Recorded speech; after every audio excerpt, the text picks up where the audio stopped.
All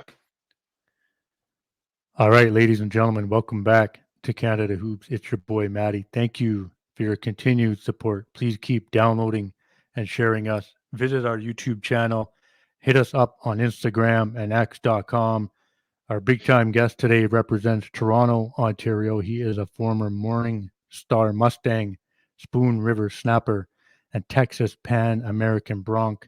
And of course, he was a big time player for the senior men's national team for Canada basketball, playing on some great teams for the program alongside some all-time greats for Canada basketball.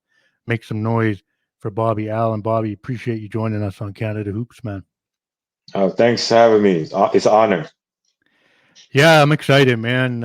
It's always great to, connect with some of the older alumni and get their perspective and hear their story and their journey. And you've done a lot for the game in this country, and everyone recognizes your contribution. Past guests have always shown you a lot of love. So I've been looking forward to this. How are things, man? Just let our listeners know, your friends, family, how things are going, man. Well, everything's good. I finished playing ball and I started a basketball academy. So that keeps me busy. I train kids. I work with kids. Um, I help them. I mentor them. A lot of them. Some of them went on to NBA. Some of them went on to college, university, playing overseas. Some of them just went on to their regular life. But I get a chance to impact the young guys' lives and stay kind of young by dealing with those guys. Right. Then happily married, beautiful wife, 3 kids. It's doing good. Everyone's healthy, so that's what matters. But I'm also connected to the game by dealing with the young cats at my academy, so everything's good. Did you think, like, when you were winding down the playing career, like an academy type program was something you always had in mind? Like, was that always kind of in the forefront? Just kind of walk me through that, man. Not ever. I I wasn't much. I'm not much of a people person. I'm more to myself. And when I finished, just my friends, my family, my brother, they just kept, hey man, you gotta do this. There's a whole bunch of people doing it, but you have so much to give back. So I just kept saying no. And then one day I just said, you know what, I'm gonna do this.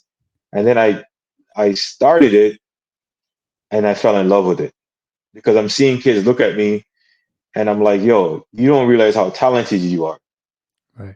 Like I can help you. You don't realize, like, you know who Kyle Alexander is? Absolutely. Yeah. So Kyle came to me as a 16-year-old beginner. And I'm looking at this kid, I'm like, I see everything. Like he's like, you see it? And even his parents at one time were like, no, no, no, let's just pull him out of here. And I said, no, this kid, there's something there.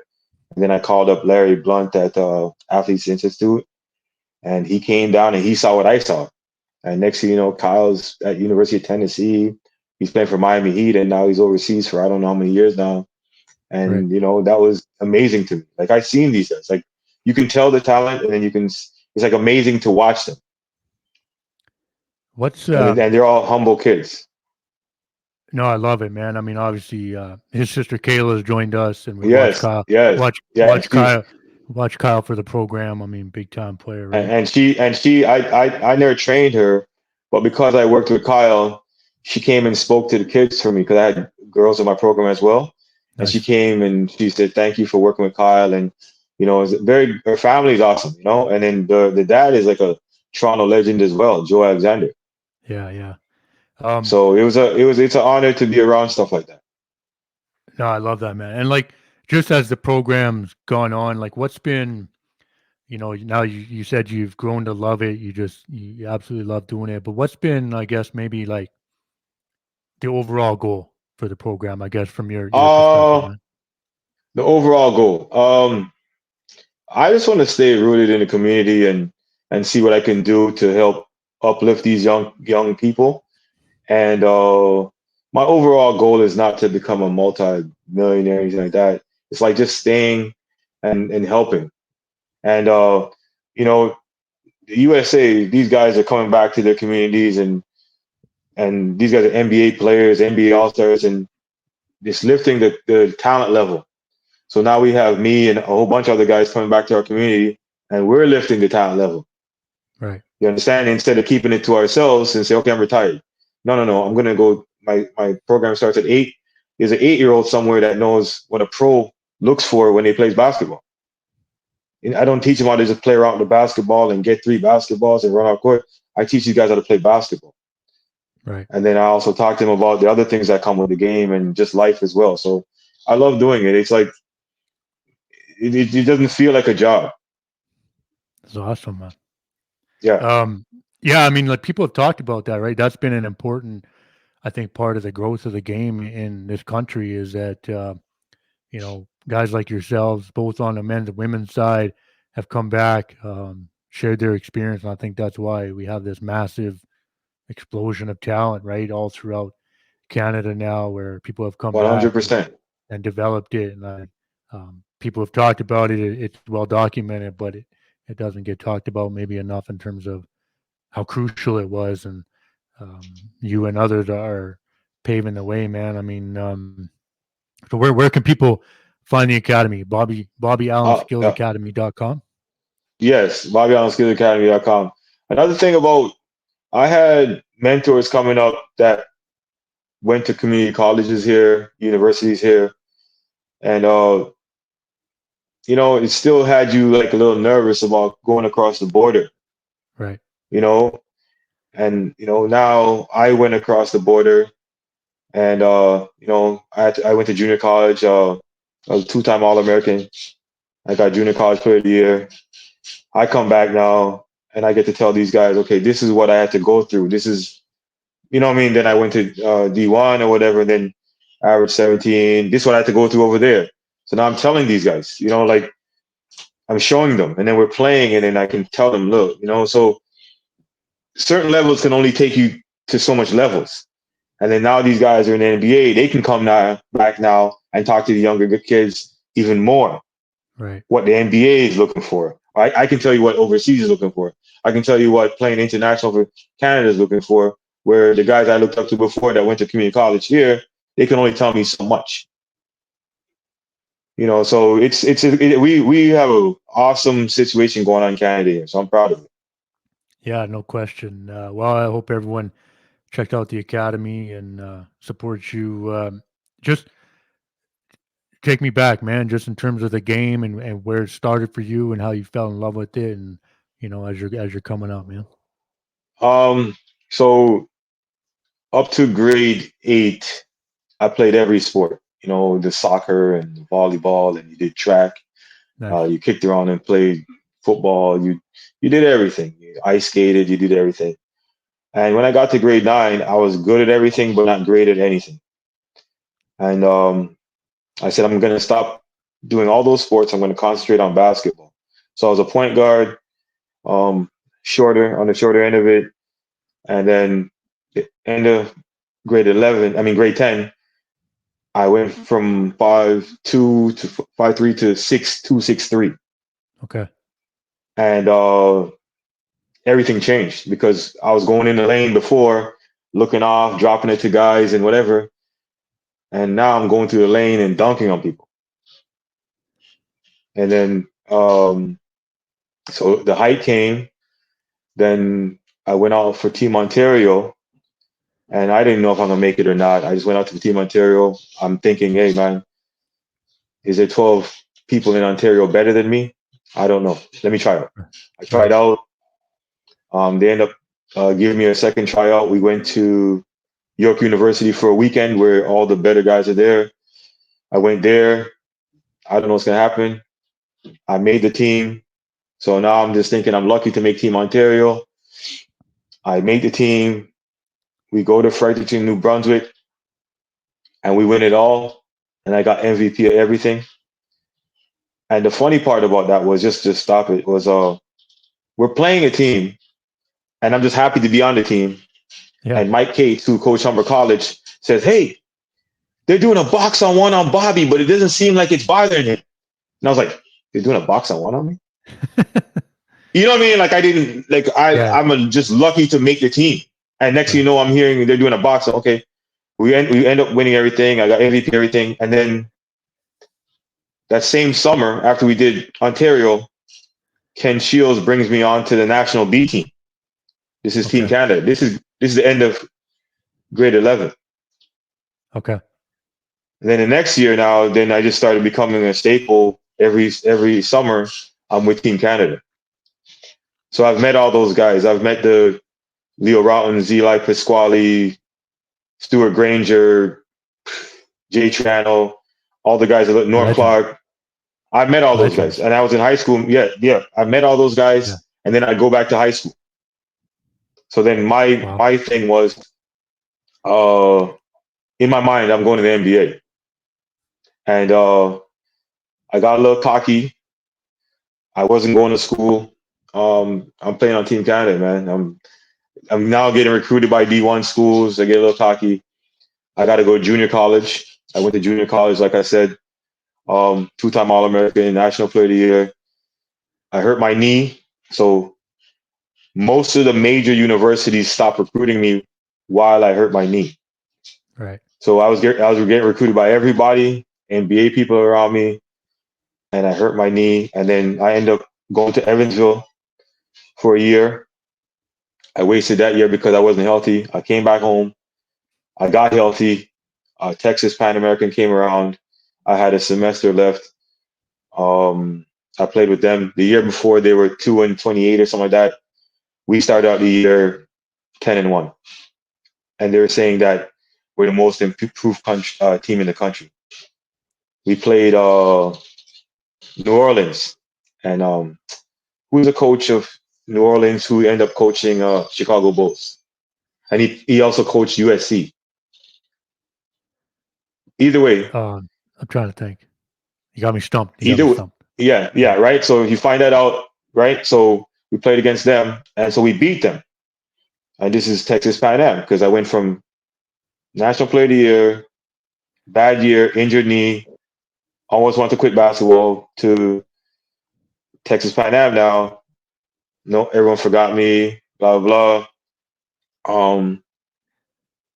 Now we played New Orleans, who they have big name guys, even though it was a mid-major conference, and we're beating them. So we go in the press conference, and Tim Floyd, his Okay. name Yeah. is Tim Floyd. So Tim Yeah. Floyd goes up on the podium, and they said, "Hey, you guys killed Texas Pan Am last year. Why did you guys lose?" And he said two words: Bobby Allen. Nice. And I Nice. was like, whoa. So then, in that conference there, we played Western Kentucky. Same thing. I watched them blow us out last year because I was sitting out 40. They beat us 40 or 50. The next year we came in and I went in on them. 30 plus, 6 dunks, threes, everything. So it was an experience, man. Like, then after that, I came home. I thought I was gonna get drafted. That didn't happen. But sometimes being from Canada and I jumped from school to school, grades, whatever it was, things Right. didn't happen. But I had NBA people coming to watch me play. The Spurs, certain things. So then I got NBA agent, and he was kind of okay. We're gonna do Golden State and Sacramento Kings for Veterans Camp the next year. Don't play in the 1994 World Games. I said, Okay. why not? He goes, you don't need to. You're going to go to Veterans Camp. And I was like, well, I had some up and down interactions with Basketball Canada. I won't play. I'm just going to go to Veterans Camp. So me and my, weird person, I just said, I'm not going to play. And I watched the big stage. And I had a big stage. I should have played, right? And the coaches were even asking me, Bob, how come you're not coming to training camp? And I was like, in my mind, I got something bigger than this. You know what I mean? Right. And that was the dumbest thing I ever did. Anyways, so then I wasted that year, but I played for a traveling team that year. So from 94, I finished university. I wasted that year, but I met up with a guy named Carl Fix. He's Okay. out of Regina, Saskatchewan. And I got a chance to play on a team with Joey Victory, a whole bunch of guys, Okay. a whole bunch of Team Canada guys. Carl Fix had us playing with a whole bunch of big time guys. I played with them. Carl was like looking at me like Leo Rautins even played for them. Right. Fix Building Products. So we played there. And Carl Fix was like, yo, man, like, I've been around some really good players. You're the best I've ever had. And I'm like, well, the best I ever had, I'm not playing anywhere. I'm just playing for you. Yeah. So that summer, I reached back out to Team Canada and I said, hey, I want to try out. And they're like, well, we already have our stuff set up.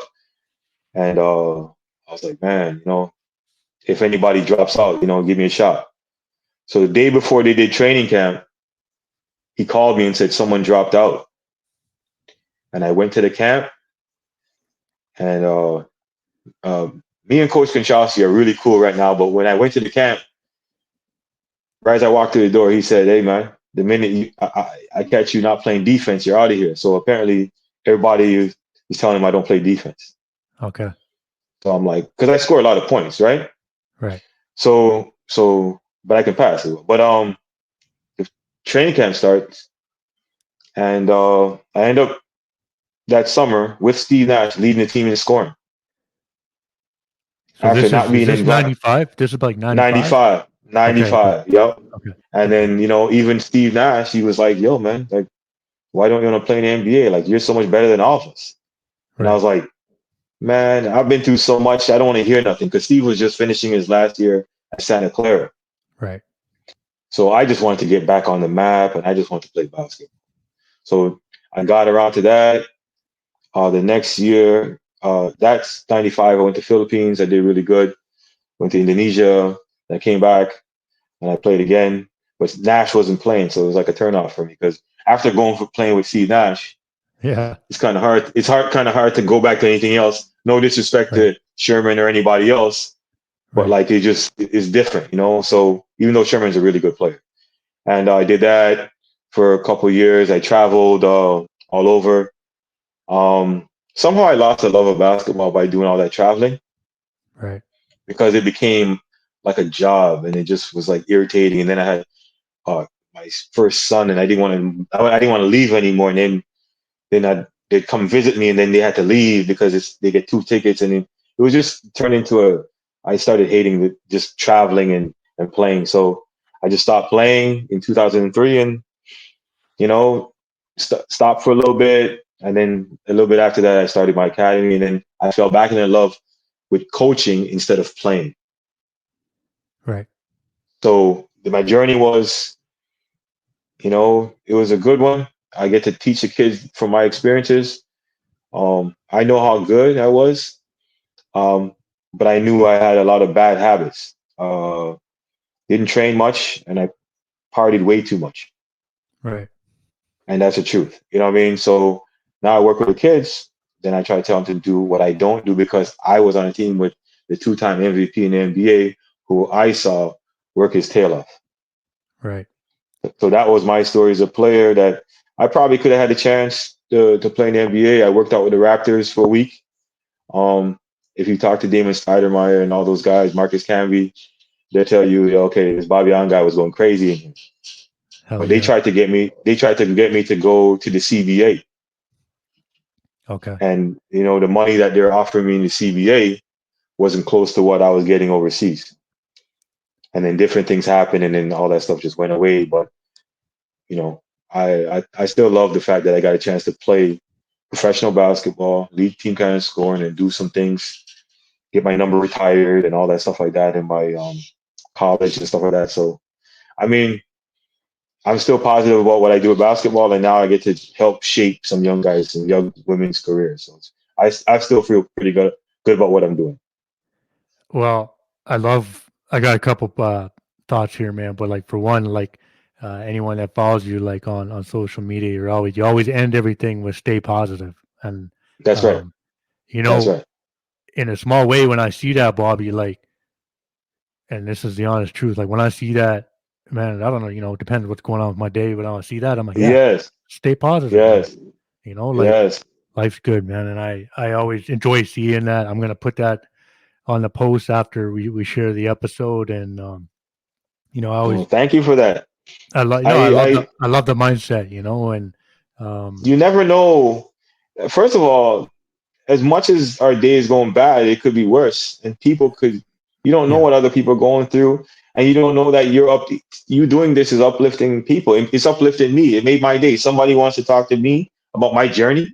Yeah. You understand? And so you never know who you're uplifting. And I always, it doesn't matter. People come to me with their problems. Some of these young cats come in the gym with this and that, and I just by the time I finish talking to them, they're not even remembering what their problem was. Right.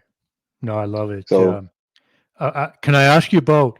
Um, we touched on it a little bit before we recorded, but like Malton and just the history and oh, the players in and out of oh, there, and like oh, when like for example when Sherm joined me, um, shared his story. He was talking about Malton and all the guys, and you and others. Like just talk about what is it in the water? It's just this all right. this energy with Malton, and then it led into you being a like 50 game scorer at Morningstar. Just talk about Malton, man. Malton is a big deal. It's a big part of my life. Right. There's so much pride just hearing those words. Just hearing Malton. I went there as a kid, very shy, don't know what my life's going to be. And before you know it, I threw myself into basketball. I went to a school and I went to two schools. First of all, I went to Westwood and I transferred to Morningstar. Both are big parts of my life. And I just started falling in love in basketball. And I saw these older guys before me, Amir Barneswell and a bunch of other people. And I just threw myself into basketball. I would sneak in to watch the senior practices. I just couldn't get enough of basketball. And I watched them and asked them questions. And all of a sudden I started carrying some steam with it. So nobody ever played NCAA. Nobody ever really went to university and did really like made a big deal. Right. And I said, and it's gonna sound weird, I said I didn't want to be known as a street ball legend. Okay. I'm gonna do some stuff that people can look back and say, this is what this guy did. Instead of just talking about, yo, he was at this open gym and. Right. So that was my plan, to set up and just do things that people could look and say, yo, this guy did this, he did that, he did that, he did that. Okay, I want to do better than him. So I started playing, and coming behind me was Sherman Hamilton. And these guys, as much as we love each other now, all those guys are trying to kick my ass. Jerome Robinson, Yeah. Greg Walker, all those guys are trying to kick my ass. But I loved it because I love competition. But the thing with me was that I had more experience than them. So with me in the competition, my experience always got them because I would beat them and sit with them and Right. let them know like what their weaknesses were. So we just kept, and we were helping each other. Like I never talked down to these guys. So I think the thing with Malton was we helped each other. Where maybe another person that was doing well would Right. maybe keep the secrets to themselves. I would sit with Sherman, I would sit with Greg, I would sit with Jerome, and I'd let them know what their deficiencies were. And before you know it, Sherman was my starting point guard beside me for Team Canada. Right. Before you know it, Jerome is playing with Sherman on the Team Canada. Before you know it, there's a whole bunch of D1 guys coming out of Malton. Awesome. And they can look back and say, well, there was this guy named Bobby Allen that played for Team Ontario. He was the MVP of all of Canada. He went on to become Junior College Player of the Year. He went on to average 17 in D1. He went on to lead Team Canada in scoring, and he went on to play overseas, where some countries he's the best player to ever play in some of them countries. So I'm happy for that. Like, and now guys they can go into the NBA Yeah. because I did the overseas thing. And there's so much talent in Malton. There's so much. It's not just basketball. There's so much things going on in Malton. We had hockey players. I have this one good friend uh, that you know he always tells me how good I'm gonna be. Francis Terrell. He just kept telling me, "Man, you're gonna be great. Hey man, I'm gonna play basketball. You're gonna be great. I'm gonna open an academy. You're gonna be great." And just something like that, having a really good friend, Yeah. is crazy. It carries a lot of weight because they believe in you. I have a comedian friend, Jason Martin. Same thing, Bobby. You're great. You're gonna be great. You don't need a whole bunch of people telling you you're gonna be great, because some of it is not true. but you just need one or two people that really believe in you know. But the Malton was a really big deal for me because I got a chance to show people that even though we came from a small area, we make a big deal. Nice. So I'm proud of that. Yeah, yeah, I love it, man. Anyone that I talk to, like I said, just highlights the history and the togetherness. And um, like, how does that make you feel, man? Like, I'll just touch on. I've seen articles about the best high school players and scores really ever out of Canada and different sites, and they talk about like Denham Brown's big game, but they list you like right in that top three, and like when Dwight was on the show, he's like, hey, if the kids don't know, like Bobby Allen was a bucket. Through the course of time, like when so many of your peers recognize you and highlight you and show you love that way, um, just with your spot in the game in this country, like how does that make you feel, man? Like, what do you think about that? Oh, when Rowan Barrett was getting into the Basketball Hall of Fame, Right, he called me. He called me and he said, "Bobby, I need you to come to my induction." And I'm like, "Man, I really don't want to go." You know what I'm saying? So yeah, maybe my wife and I we went, and I'm just sitting there, and he's naming all these people, his teachers, and he talked about his wife and his mom and everybody, RJ and his other son there, rest in peace, Nathan. yes, And he just hit me, man. Then he just started talking about me. And my wife had to grab me and say, "Hey, don't cry." And he right, let me know, Rowan let me know that I was a big part of his life.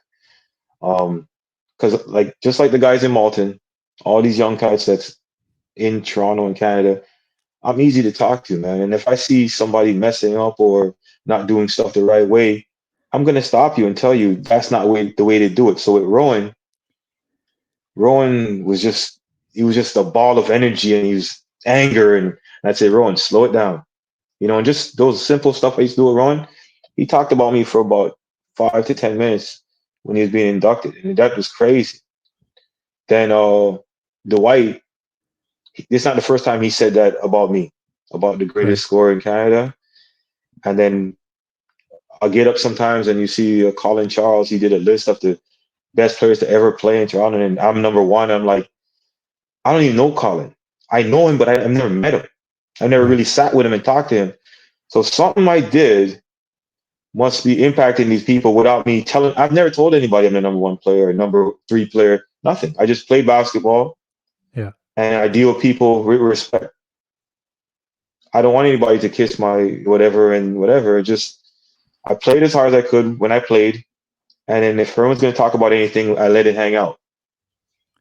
I love basketball and I love what basketball is doing in Canada, and it's not about me. So I just played as hard as I can. If people fell in love with how I played, thank you for that. Well, I mean, it's just really cool, man. Like, anyone that's followed the game and um, in any region of the country and the national program, and um, you know, I kind of obviously knew of your story and excited to have you on, but to have people tell you all the time and put it out there like, hey, this guy was a straight bucket. I mean, there's a lot of credibility to that, and I just it's cool that you get to get the flowers now, and No, people I express appreciate it, it's man. cool that people express that to you, man. I mean, it's a big thing. Okay, let's if we can, we'll get into Canada basketball questions a little bit. We love to Yeah. talk about the program with guests who have played for it. And you've talked a lot about it already. What did playing in the red and white mean to you and your family, Bobby? Uh, honestly, to think about being one of the top 12 players in the country, especially looking at back now as a dad, or you know, if my son was playing for Team Canada, I'd be like, this is insane. Right. So I'm one of the top players in the country, 12, and we get to go battle against everybody else in the world. And when you're young, you don't really take that as anything because you have so much testosterone and your ego is everywhere, your mind is everywhere. But Yeah. when I look back at it, it's absolute honor to be able to come from Jamaica, just trying to make it here, and to go on and play for Team Canada and even have a chance to lead that team in scoring or different teams in scoring and being around big time players. Yeah. It's amazing. Like I look back at it and there's good and bad things, but when you think about it, it's a lot of good things, great things. Awesome. What like when you were first jumping in with the B team, so to speak, and you're really young, still in high school, and you're getting around Leo Rautins and Eli Pasquale, like what are conversations like with the vets at that time in terms of just trying to, they might have been like thinking, oh, this guy's coming from my spot, but what are, some of those discussions like, man? Uh, I think I think when I made those teams, Yeah. they were trying to protect me. So I remember Dwight was always around me. Dwight Okay. Walton was always around me. Like I think they even sent him to stay with him, stay with Bobby, you know? Yeah. And I don't know what was wrong with me when I was younger. I just wanted to kill everybody, Right. you know? So even though they're legends to me, number one, they weren't in the NBA, except for Leo Rautins. And I was like, I just want to kill everybody, man. And we talk, we can crack jokes, but when we play on the floor, but I got a chance to talk to those guys, and I was like, yeah, you guys are cool, man, but I'm trying to go through you guys. Yeah. And if I can go through you guys, then I'm going to go to the NBA. Right. So I'm not sure how starstruck I was at the time because I expected to kill everybody. I don't know how arrogant that sounded, but I didn't talk like that. But that was in my mindset. But I got to go to dinner with guys and crack jokes with guys. But every time we played, I didn't play like I was the youngest guy on the team. I was trying to kill everybody too. Got you. What, anyone that's played with Steve Nash, obviously, I try to ask him just if you can just talk about him on and off the floor and just kind of as a player and as a person, man.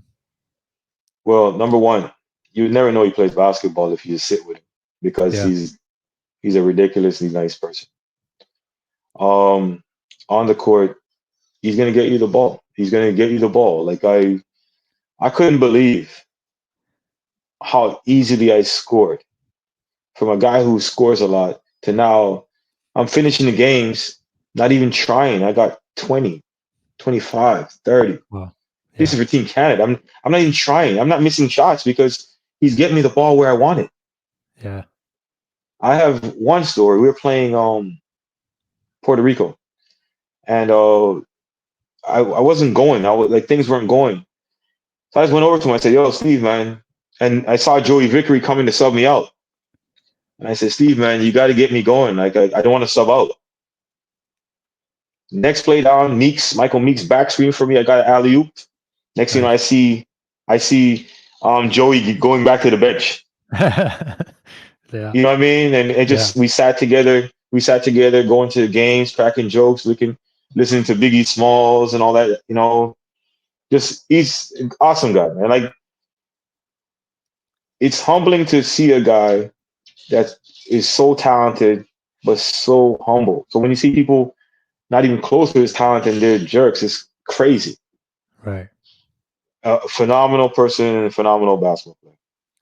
Yeah, Steve. I mean, I think for a lot of the people in my generation or era or whatever, like Steve's the guy, right? So, really cool to see his impact on the program and teammates like yourself and people that love the game. Who did you grow close with on the national team, man? With your time with the program, who maybe a guy you didn't know so well, but once you started playing together for Canada, and now you've maybe remained close with Well, anybody stand out? uh, Wayne Yearwood, Dwight Walton. Yeah. I talked to Rob Wilson quite a bit. He's an agent now. Okay. Rowan Baird. That these guys are my guys. Keith Nice. Vassell. Yeah.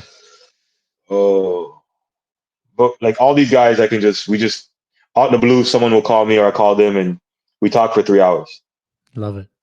Love it. Um, There's other guys. I just, but some of you guys, everyone's easy to get along with, man. Like when you go play, we're trying to kill each other to get spots, but it's Yeah. also we're human, man. So I never had no kind of egos like that. It just sometimes you'd have a team where there's guys like that, but everyone's got along really well. So every time we see everybody, like I saw Greg Wiltshire at Rowan's Hall of Fame thing, and we hugged like crazy because he I was on love my '95 team, I love Greg. I got to and chat he's with him a he's little bit. hilarious. He's hilarious. He's a funny guy. Yeah, he is. Absolutely hilarious. Joey Yeah. Victory, he's hilarious too. Um, yeah, like Martin Keynes and JUCO, Yeah. all those guys. It just if you have a good core guys that get along with each other, you play better. Yeah, for sure. Um, Wow. what about like all the talent we see now out of Canada? Like the NBA just started this week. Some numbers are 21 or 23 guys, depending on who's listed. When you see that and the amount of talent, um, just give me some thoughts on that, there, Bobby, because it's just I thought, incredible, and that the guys that were on the national team this summer speak to that. Um, just talk about that. Maybe if there's a guy in the NBA now that you really like in terms of his game that's out of all right. Canada, man. So my thoughts on all the Canada kids is absolutely amazing. I'm Yeah, super proud of it. Um, we're going to their schools. We're going to their prep schools. We're doing all those things. We're playing against all these guys. Where before with all of us, we're meeting these guys when we finally get to this big event. These guys are playing against these guys from grade 12. I mean, when you're 12 years old playing AAU or whatever. So you're hmm used to seeing all these guys from when you're a little kid. Um, when I see Dylan Brooks, I see a monster. Not, say he can score like crazy, but he's one of those guys you can go into war with. yeah, I'm a going into war guy. Like I know we're all talented, but who can really play when there's 18,000 people and they're screaming at you and they're all against you? You need a guy right. like Dylan Brooks that doesn't give a crap about that. I So love it. Dylan Brooks is one of my favorite guys. My favorite Canadian player is I know Shea is getting a lot of love and he's really good, but Yeah, Jamal Murray is my favorite player because somehow because he scores like crazy, he reminds me of me. love it. Not, Love but he it. don't jump like he don't. I don't want to sound like it, but he don't jump like me though. Probably better shooter, but he just get it. He gets it, and he'd be scary if Yeah, he didn't get injured. I like Kelly Olynyk. yeah, Um, there's a bunch of guys like there's just, but my favorite guys, two guys is Jamal Murray and Dylan Brooks. And Dylan Brooks, just because of his mentality, man, that guy is a fighter. And I just been in so much situations where I look down the bench and guys look scared. You understand? I understand. Dylan is not going to look scared. No, Just like when I played one year with the national team and we were playing in NBA Summer League. And I think a lot of guys were happy that we're playing against NBA players or NBA rookies and stuff. And I didn't take it like that. I was like, I don't give a crap who you are. And I yeah, looked beside me, Nash was there, Rowan was there, Meeks was there, Sherman was there, and we started beating these guys.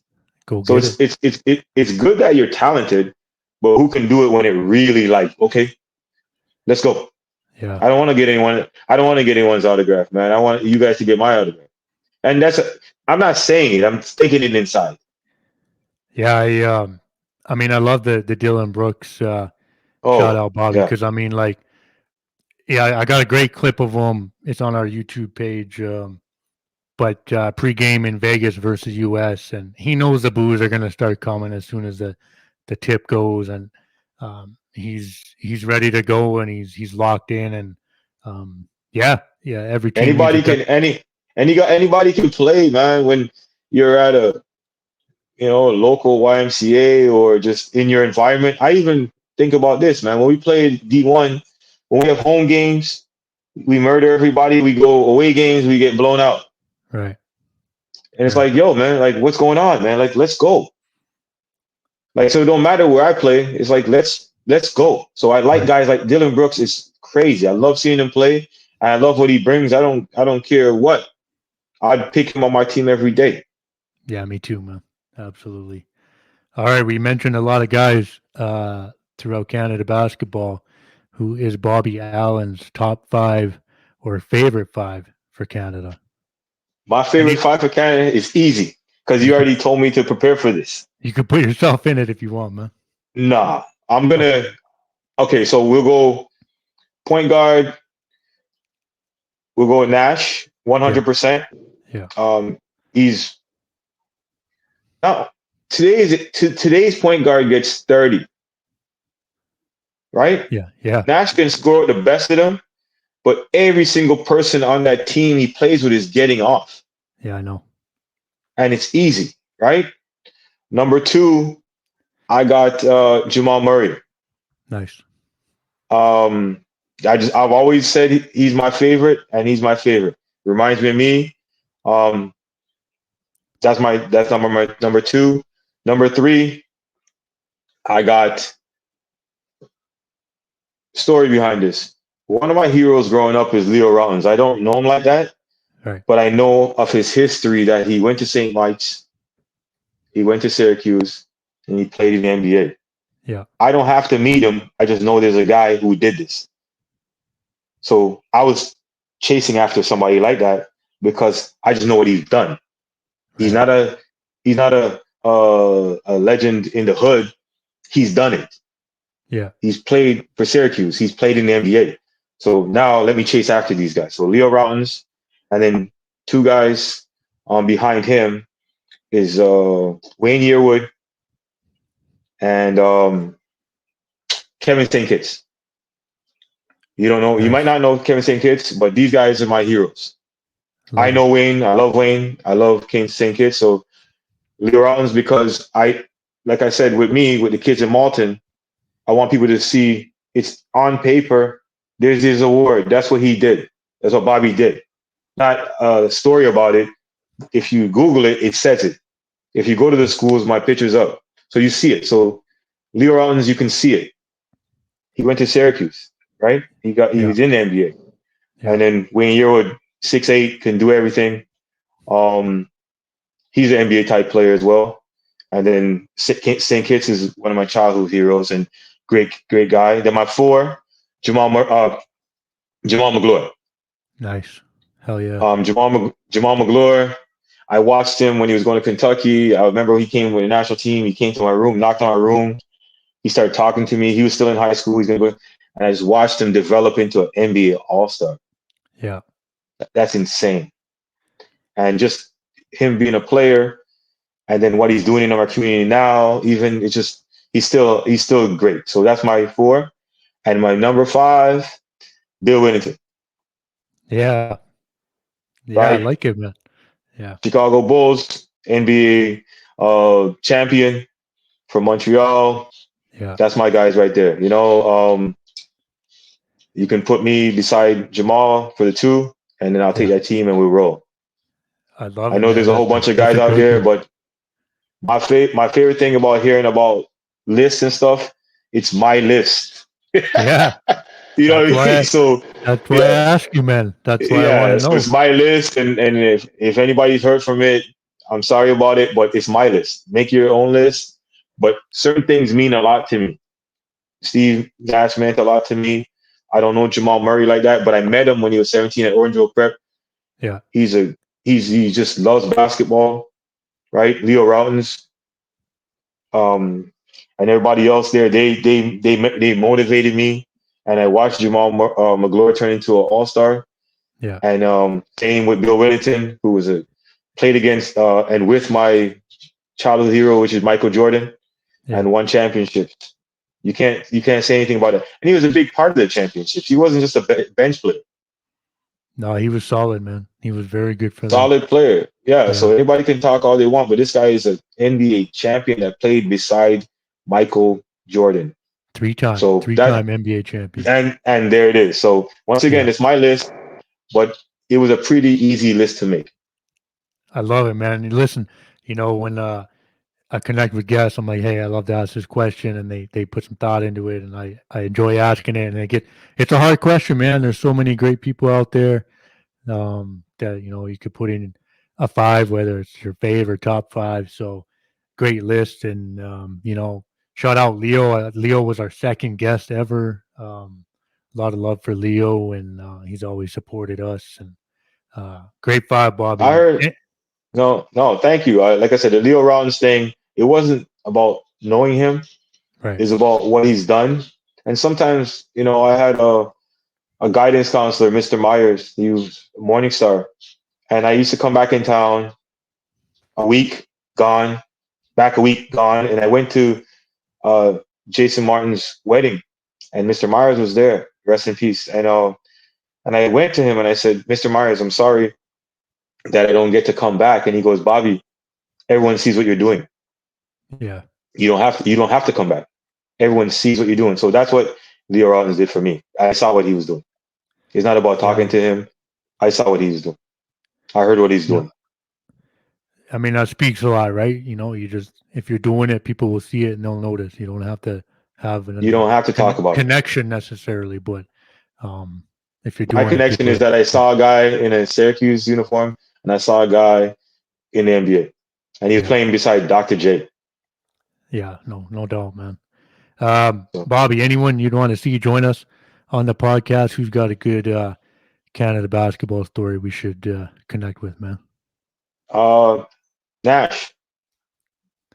Well, yeah, Steve's my guy, man, but we'll Well, figure I that. mean, Maybe you could help me. you know, We'll see nah, how you that. got you gotta help you gotta help yourself, but talk to Nash. Have you talked to Rowan Barrett Sr. yet?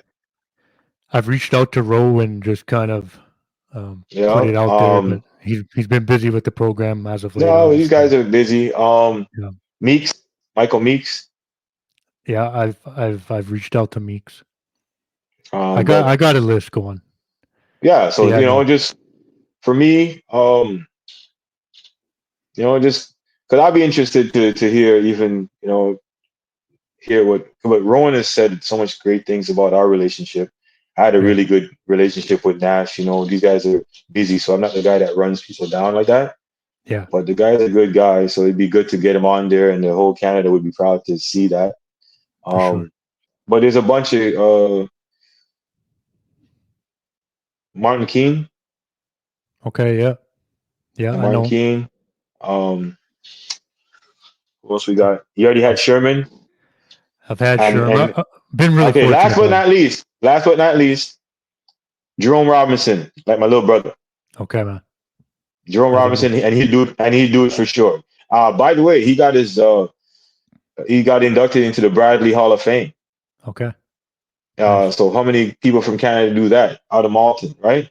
Yeah, And he was also coaching D1 at New Mexico and all that, and he's doing big things across the border as well. Even yeah, reach out to Mike George, NBA agent, another Malton guy. yeah. I know who Mike is. That'd be a good You know story. what I'm Yeah, saying? yeah, Another Malton guy. So we got a bunch of people coming out of that place, man. That people said it was such a small place. yeah. No, I appreciate Yeah, that. Hey, yeah. Bobby, any shout outs or thank yous before I get you out of here? And again, man, we No, appreciate this. It's been a I good just want to conversation. I just want to thank you for doing this for me, because you might be thinking you're doing me a favor, but I mean No, to be you're doing us a favor, yeah man. yeah to For finish playing sure. basketball. Sometimes you just like, man, do people know I played? Yeah, But I have my academy. It's pretty cool. So it's pretty cool to stay relevant. And it's awesome. So I'm always watching shows like this, and I'm always just honored to that people include me sometimes. I remember when they did a list. You ever heard of North Pro Hoops? yes, yes. Yeah. So one time, it was They're years great. ago, like 2000, 2012, 2013. I heard people saying, "Yo, man, there's a list out of the greatest players to ever come on camera." I was like, "Yeah, but I'm older. People forgot." He goes, "No, no, no, you're on the list." Yeah, So sometimes it's you don't know what kind of day you could be having, and little things like that uplift you. You know what I mean? for sure. But No, I just want to well shout said. you out. I want to shout you out for just doing this for me. It means a lot. I was really nervous about it. Shout out to my wife that says, "Bobby, calm down, man." Hey, Right? You're a basketball player. you got to listen to the So boss, man. We all do. exactly. Yeah, But I just want to thank you, and keep doing great things. I've been watching before I even came on. So just keep doing great things, and I'm proud of what Canada is doing with this basketball thing. Yeah, thank you, man. Appreciate that. And it's great to see where the game is at in this country, man. All Yes. right, that's a wrap on another episode of Canada Hoops. I want to thank Bobby Allen for pulling up. Thank you for listening. Remember to rate and review us wherever you get your podcasts. Check out our YouTube channel. Hit us up on Instagram and X.com. Keep supporting Canada basketball and our Canadian Hoopers, and we will see you on the next episode.